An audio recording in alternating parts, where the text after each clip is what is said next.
Assalamualaikum warahmatullahi wabarakatuh, teman-teman yang dirahmati Allah.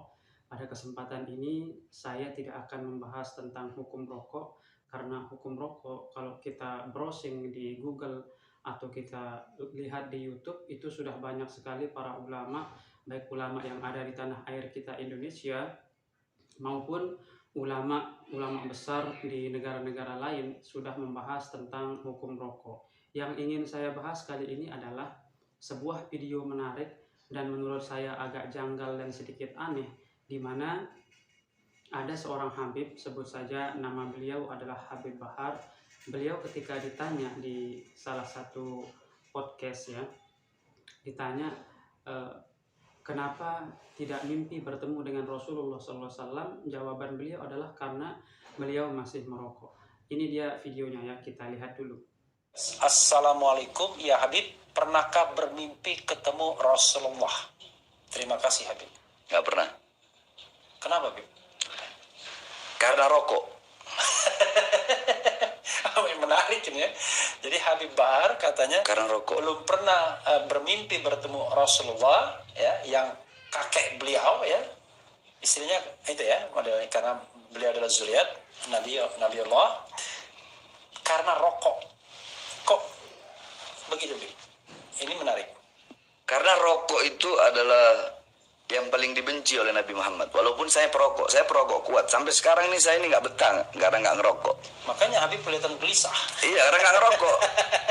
Ya, beliau mengatakan bahwa salah satu yang paling dibenci oleh Rasulullah adalah rokok, walaupun beliau sendiri adalah seorang perokok. Nah, di situ mengganjal di hati saya, kalau rokok itu adalah sesuatu yang sangat dibenci oleh Rasulullah SAW, mengapa Habib Bahar justru sangat menyenangi rokok? Itu dalam sepemahaman saya. Dan barangkali menyukai yang disukai Rasulullah dan membenci yang dibenci oleh Rasulullah ini adalah sesuatu akhlak mulia yang harus diamalkan oleh setiap muslim yang beriman kepada Allah dan Rasulnya. Kita lanjut ya. Nggak jadi Rasulullah keluar lagi.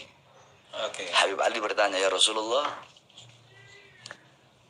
kenapa engkau mau masuk terus kau keluar lagi? Kata Rasulullah, kata beliau, aku mau masuk karena di situ sedang dibacakan maulid. Oke.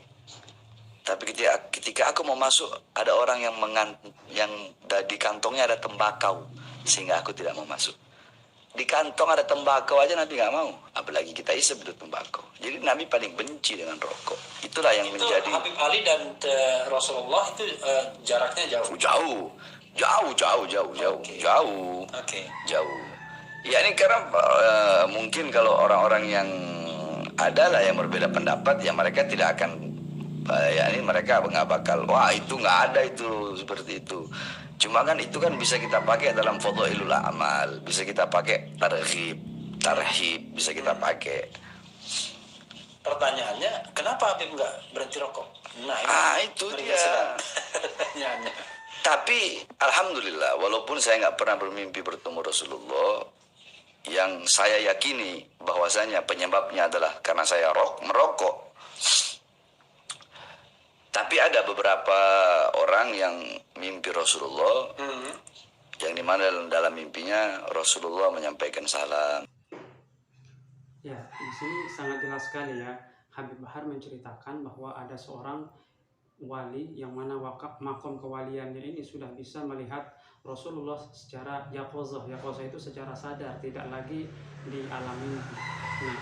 Nah, di satu majelis begitu Rasulullah SAW mau masuk ke majelis itu, beliau nggak jadi. Jadi Rasulullah keluar.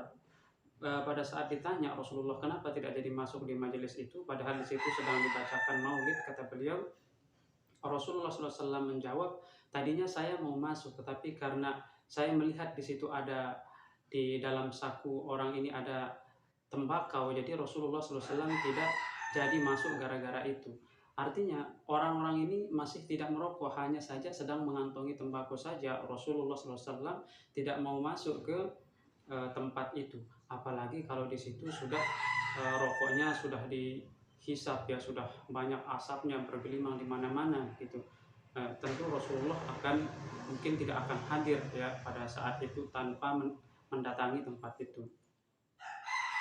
Nah, yang menjadi pertanyaan saya adalah kenapa eh, ketika kita mengetahui bahwa itu adalah sesuatu yang tidak disukai oleh Rasulullah, tetapi masih melakukannya ya. Barangkali teman-teman atau netizen eh, mempunyai jawabannya. Mari kita sama-sama untuk share informasi ya.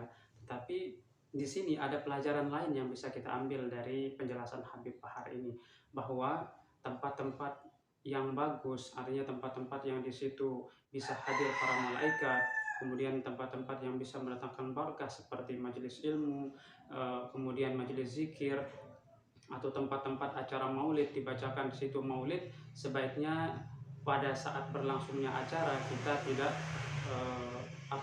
tidak merokok gitu ya, supaya keberkahannya utuh dan supaya malaikat yang ada di sana betah di tempat itu sehingga mendatangkan banyak keberkahan dan kebaikan. Terima kasih. Demikian, assalamualaikum warahmatullahi wabarakatuh.